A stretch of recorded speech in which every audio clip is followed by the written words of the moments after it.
হাত তুলছো না? ওই দেখো আমার বাবা আসছে। কি হচ্ছে রে মা? বল। ওয়ালাইকুম আসসালাম। কি হচ্ছে রে মা? বসো। এই বস। কি আর বলবো বাবা তোমাকে, সবই তো আমি তোমাকে বলেছি ফোনে। শোনো বাবা, আমার না আর এসব ভালো লাগে না।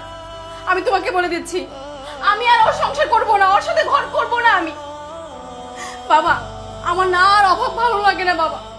আজকে ঘরে ডাল থাকলে কালকে ঘরে তেল নেই, কালকে ঘরে তেল থাকলে পরশুদিন ঘরে চাল নাই, শুধু অভাব আর অভাব।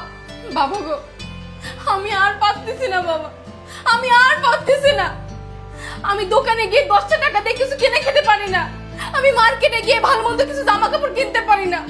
বাবা তুমি জানো, বিয়ের পরে এই যে একটা শাড়ি, এই শাড়িটাই আমি প্রতিদিন পরে যাচ্ছি।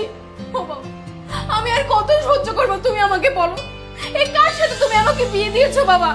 এটা একটা অপদার্থ, অকর্মা, কাপুরুষ, যে সংসার চালাতে পারে না, যে বউকে চালাতে পারে না, বউয়ের চাহিদা পূরণ করতে পারে না। কার সাথে তুমি আমাকে বিয়ে দিয়েছো বাবা? আমি তোমার দুটো পায়ে পড়ি বাবা, তুমি আমাকে বাঁচাও। আমি আর এর সাথে থাকতে চাই না বাবা, আর থাকতে চাই না। এমন তুই কান্না করিস না, তুই কান্না করিস না, তোর কান্না আমার ভালো লাগতেছে না। আব্বা, এটা তুমি কোন অকর্মার সাথে বিয়ে দিচ্ছেন? আমার বোনের চেহারা দেখছেন? বিয়ের সময় কিরকম চেহারা ছিল, এখন দেখো চেহারাটা। তুই চল, তুই রেডি হ। তোর আর এখানে থাকতে হবে না, তোর সংসার করতে হবে না, তোরে আমি এই ঘরে সংসার করামু না। তুই কি রেডি হবি? তোর এক কাপড় পরে জীবন যাচ্ছে, তুই চল। আব্বা চলেন। এই তুই বস, আগে শুনি ঘটনাটা কি। আরে শোনার কি আছে এখানে আব্বা? আরে বাবারে, মাথা গরম করে তো সব সমস্যার সমাধান হয় না। খুব শুষ্ক মস্তিষ্কে সমস্যাগুলো সমাধান করতে হবে। বোনকে বিয়ে দিয়েছিস, কি হয়েছে না হয়েছে দুজনের কাছে ভালোভাবে শুনি, শোনার পর একটা ফয়সলা যাওয়া যাবে। রিপন, বলো তো কি হয়েছে তোমাদের? কি বলবো বাবা, বলার মতো আর কোনো ভাষা নেই। আসলে আপনার মেয়ে যা বলছে ঠিকই বলছে। আমি আসলে একটা কুলাঙ্গার, অপদার্থ, আমার দ্বারা কিচ্ছু হবে না। আমি তো আপনার মেয়ের কোনো চাহিদা পূরণ করতে পারি না। ওরকম সুন্দর স্মার্ট একটা সুন্দরী মেয়ে, তার পাশে আমার মতো সাধারণ একজন ট্রাক ড্রাইভার, সেটা কি মানায় বলেন? আপনারা বড় ভুল করে ফেলছেন বাবা। ওর লেভেল অনুযায়ী ওকে বিয়ে দেওয়া দরকার ছিল। আপনারা কি বুঝে আমার মতন একজন এই সামান্য ট্রাক ড্রাইভারকে পছন্দ করলেন, আপনার মেয়ের সঙ্গে বিয়ে দিলেন, শুধু শুধু মেয়েটার জীবনটা নষ্ট করলেন। আমি চাই কি বাবা জানেন? আমি আল্লাহর কাছে বলি, আল্লাহ, বাংলাদেশে আমার মতো কোনো পুরুষ যেন এরকম মেয়েকে, এত বড় লোকের মেয়েকে বিয়ে না করে, এত সুন্দরী মেয়েকে বিয়ে না করে। এই চুপ কর, তোর কথা আর কি শুনবো? ভাইজান ঠিকই বলছেন, আপনি আমার কথা আর কি শুনবেন? এই যে আপনি কয় টাকা ইনকাম করেন, বাপের হোটেলে বসে বসে খান, মাঝে মাঝে বাপের জমি বিক্রি করেন আর টাকা উড়ান। আমাদের মতো একটু বাইরে এসে কষ্ট করে ইনকাম করে দেখেন, টাকা ইনকাম করা কত চোদন। এই যে আপনার বোন কিছুক্ষণ আগে বলল, নুন আনতে আমার পান্তা ফুরায়। আজকে যদি নুন থাকে কালকে তেল থাকে না, কালকে তেল থাকলে পরশুদিন ডাল থাকে না, ডাল থাকলে চাল থাকে না। কত অভাব। আমি একজন ট্রাক ড্রাইভার, আমি কয় টাকা ইনকাম করি ভাই? দেখেন কি রকম একটা বাসা, এরকম একটা ফ্ল্যাট বাসায় আপনার বোনকে ভাড়া রাখছি। আমি বলেছিলাম আমরা নর্মাল একটা বাসায় থাকি, সে থাকতে পারবে না। ফ্ল্যাট বাসা ছাড়া আপনার বোন থাকতে পারে না। ওকে, বউ খুশি, বউয়ের খুশির জন্য ফ্ল্যাট বাসায় আসলাম। ফ্ল্যাট বাসায় আসার পরে সে বলে আমার এসি লাগবে। আচ্ছা ভাই, এসি ছাড়া কি দুনিয়াতে মানুষ বাঁচে না? আপনার বোনকে এসি লাগাই দিলাম। আপনার বোন বলে একটা কাপড় পরে আমাকে সব সময় থাকতে হয়। ভাই আলমারিটা খুলে দেখেন, কয় ডজন শাড়ি আপনার বোনের, কত ধরনের জামা আপনার বোনের। আর এই কথা তো আমি বলবো, আমার এই গামছা আর আমার শার্টটা একটাবার নাকের কাছে নিয়ে দেখেন তো কতটা গন্ধ। ভাই শখ থাকলেও আমার সাধ্য নাই যে আমি একটা নতুন গেঞ্জি কিনবো, একটা শার্ট কিনবো। আপনার বোনকে বলেছিলাম, অথচ আমাদের কিস্তি তোলার দরকার নাই। আপনার বোন কিস্তি তুলে নিল, তাও সাপ্তাহিক। ভাই প্রত্যেক সপ্তাহে খাই না খাই কিস্তির টাকাটা আমার জমা রাখতে হয়। ভাই আপনার বোন যে কিস্তিটা তুলে দিল, সে টাকাটা কোথায় ভাই? ও ভাই বলেন সেই টাকাটা কোথায়? আমার বাড়িতে আমার মা আসতে পারে না, আমার বাড়িতে আমার ছোট্ট একটা ভাই আসতে পারে না, আমার বাবা অসুস্থ, প্যারালাইজড হয়ে পড়ে আছে।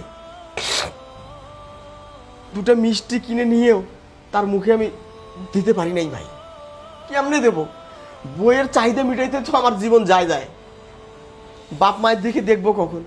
এর পরেও যদি আপনার বোন বলে আমি অপদার্থ, আমি অকর্মা, আমি রোজগার করতে পারি না, কোনো চাহিদা মিটাতে পারি না, ভাই আমি কোথায় যাবো বলেন? আমার মতো পুরুষ ঘরে ঘরে এরকম নির্যাতন হচ্ছে শুধু তাদের স্ত্রীর কাছে। ভাই আপনার বোন আমার ওয়াইফ, আমার স্ত্রী, সে যদি ইচ্ছা করে বলে আজকে তুই আমার সাথে খাটে শো, তাহলে আমি শুইতে পারি।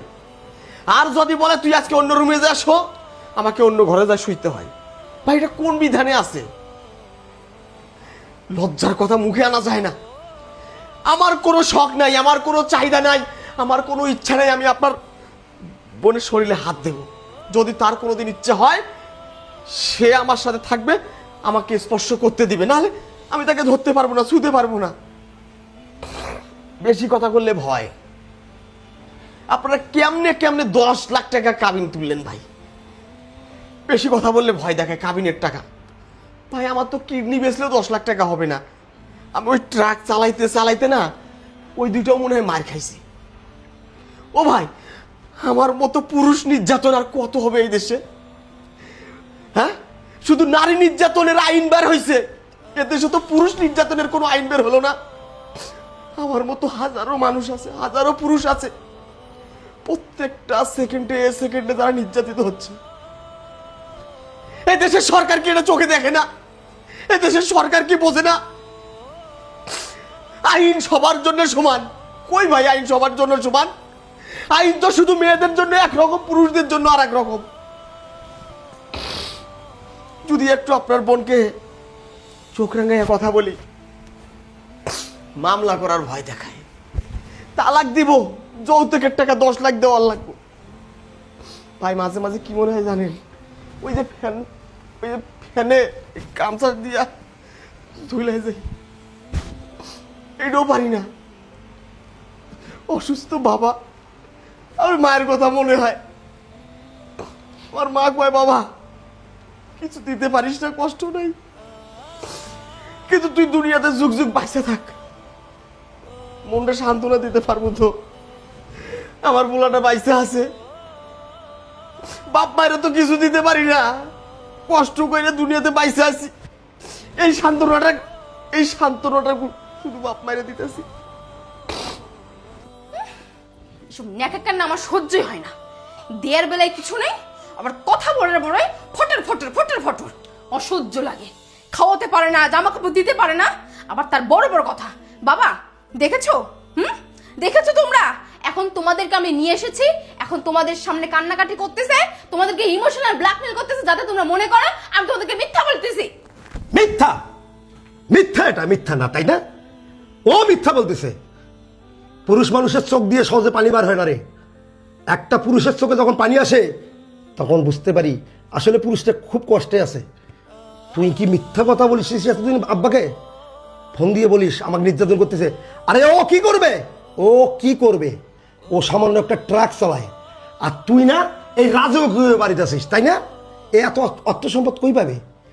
আমি মনে করছিলাম তুই আমার বোন, তুই অনেক ভালো, কিন্তু না, তুই আমার বোন নামে কলঙ্ক। আব্বা এরে এখানেই রাখি যাবো আব্বা, একে নিয়ে যেতে পারবো না। আমরা আসে যেটা দেখলাম, যেটা শুনলাম, ও যা বলেছে সব সত্য বলেছে, ও একটাও মিথ্যা কথা বলে নাই আব্বা। তোমার হয়তো টাকা টুকা আছে, জমি গাড়ি আছে, বাড়ি আছে, সেই জন্য আমি বসে খাচ্ছি। আমি তো কামাই করি না, আমি কামাইয়ের মর্ম কিভাবে বুঝবো? আর ও কামাই করে খায়। ও আমার চোখ খুলে দিছে আব্বা, ও আমার চোখ খুলে দিছে। এখানে আর 1 সেকেন্ডও থাকবো না। তুই চুপ থাক। মা, আজকে আমি তোকে কয়টা কথা বলি, খুব ভালো করে কথাগুলো শুনবি। আমি অনেক আদর যত্ন করে তোকে লেখাপড়া শিখিয়ে এর সঙ্গে তোকে বিয়ে দিয়েছি। একজন ট্রাক ড্রাইভার। তুই একটু খুঁজে দেখ তো, এরকম ফ্ল্যাট বাসায় কোনো ট্রাক ড্রাইভার থাকতে পারে কি না। আর তোর মা এসে বলল আমার মেয়েটা অনেক সুখে আছে, শান্তিতে আছে।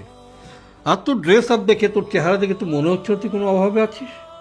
তোর মা গিয়ে সেদিন বললো তোর আলমারি ভর্তি কাপড় আছে, অনেকগুলো 3 পিস রয়েছে, সোনা দানা অনেক কিছুই রয়েছে। কিছু কষ্ট আছিস বল? এটা তো কষ্ট নয় মা। তোর চাহিদা তো সবাই পূরণ করতে পারবে না। এ আর কয় পয়সা ইনকাম করে? তোর সমস্যার কারণে যেমন আমাদের তোর ভাইকে আমাকে ডেকে এনেছিস, ওরও তো বাবা মা আছে, ওরও তো সমস্যা থাকতে পারে। কই, তোর বাবা মা এ বাসায় এসে যদি 2-4-5 দিন থাকতে পারে, আরামায়েশ মতো খেতে পারে, তাহলে ওর বাবা মা এই বাসায় আসতে পারবে না কেন? আর কেনই বা ওর বাবা মার সঙ্গে সম্পর্ক ছিন্ন করেছিস? আমার সাফ সাফ কথা, স্বামীর সঙ্গে যদি মানিয়ে চলতে পারিস, আর তোর শ্বশুর শাশুড়িকে যদি তোর পিতামাতার আসনে বসাতে পারিস, তাহলে আমার বাড়ির দরজা তোর জন্য খোলা। আর যদি মানিয়ে নিতে না পারিস, তাহলে আমার বাড়ির দরজা তোর জন্য বন্ধ। লেলিন, চল। ভাইজান, বাবা। চুপ! একটা কথা বলবি না, একটা কথা বলবি না। বাবা যা বলেছে সবই ঠিক। তুই আজ থেকে আমাদের কাছে মরে গেছিস, মরে গেছিস। আরে তুমি কেমন পুরুষ? বউ ঠিক করে রাখতে পারো না? ভয় করো? কিসের ভয় করো? ও একটুতে কেসের ভয় দেখায়, কাবিন নামার ভয় দেখায়। আমরা বাপ ছেলে আছি কি কারণে? আজকে নিজ চোখে যা দেখলাম, বউ যদি ঠিক রাখতে পারো সংসার কইরো। শোনো রিপন, পৃথিবীতে এমন কোনো কাজ নাই যে পুরুষ মানুষ পারে না। বউকে কিভাবে শিক্ষা করতে হয় আমার তো মনে হয় তুমি সেটা ভালোই জানো। আমার বোন বলে কথা না। ভয় পাও? মামলার ভয় পাও? 10 লক্ষ টাকা কাবিন, তাই না? আরে আমি আছি, আমি থাকতে তোমাকে ভয় করতে হবে না। আরে পুরুষ মানুষ, তুমি কেন কাঁদবা? সারা জীবন কাঁদবে ও কাঁদবে। আশা করি আমার সব কথাই বুঝেছো। ভালো থেকো। তুমি আমাকে মাফ করে দিও। তুমি যেভাবে বলবা আমি সেভাবেই চলবো। আমি কথা দিচ্ছি তোমাকে। চলো আমরা বাবা মার কাছে যাই, গিয়ে তাদের কাছে ক্ষমা চাই। সত্যি তুমি যাবো আমার কাছে? হ্যাঁ। দেখো, আমি যদি তোমার বাবা মা, তোমার আত্মীয় স্বজনকে এত সম্মান করতে পারি, তাদেরকে এত শ্রদ্ধা করতে পারি, আমার এই বৃদ্ধ বাবা মা কতদিন দুনিয়াতে থাকবে? ঠিক আছে, যাও তুমি রেডি হও, আমরা আজই বাবা মায়ের কাছে যাবো। ঠিক আছে।